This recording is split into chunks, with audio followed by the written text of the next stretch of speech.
عبداللہ بن عباس رضی اللہ عنہ نے بیان کیا کہ میں میمونہ رضی اللہ عنہا کے یہاں ایک رات سویا تو نبی کریم صلی اللہ علیہ وسلم اٹھے اور آپ نے اپنی حوائج ضرورت پوری کرنے کے بعد اپنا چہرہ دھویا، پھر دونوں ہاتھ دھوئے اور پھر سو گئے۔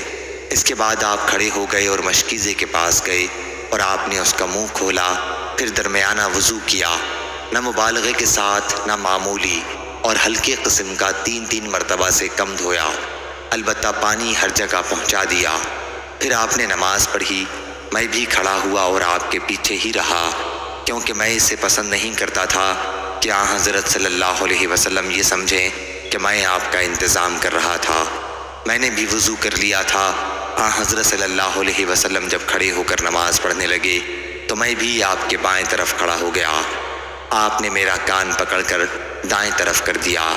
میں نے حضرت صلی اللہ علیہ وسلم کی اقتداء میں 13 رکعت نماز مکمل کی۔ اس کے بعد آپ سو گئے اور آپ کی سانس میں آواز پیدا ہونے لگی۔ حضرت صلی اللہ علیہ وسلم جب سوتے تھے تو آپ کی سانس میں آواز پیدا ہونے لگتی تھی۔ اس کے بعد بلال رضی اللہ عنہ نے آپ کو نماز کی اطلاع دی، چنانچہ آپ نے نیا وضو کیے بغیر نماز پڑھی۔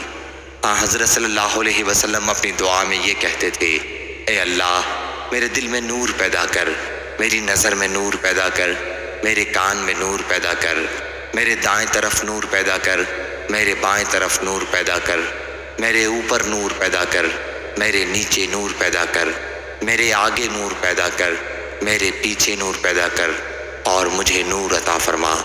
قریب راوی حدیث نے بیان کیا کہ میرے پاس مزید 7 لفظ محفوظ ہیں۔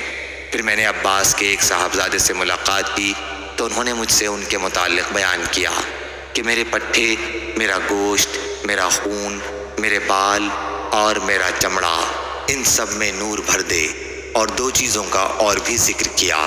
صحیح بخاری حدیث نمبر 6316۔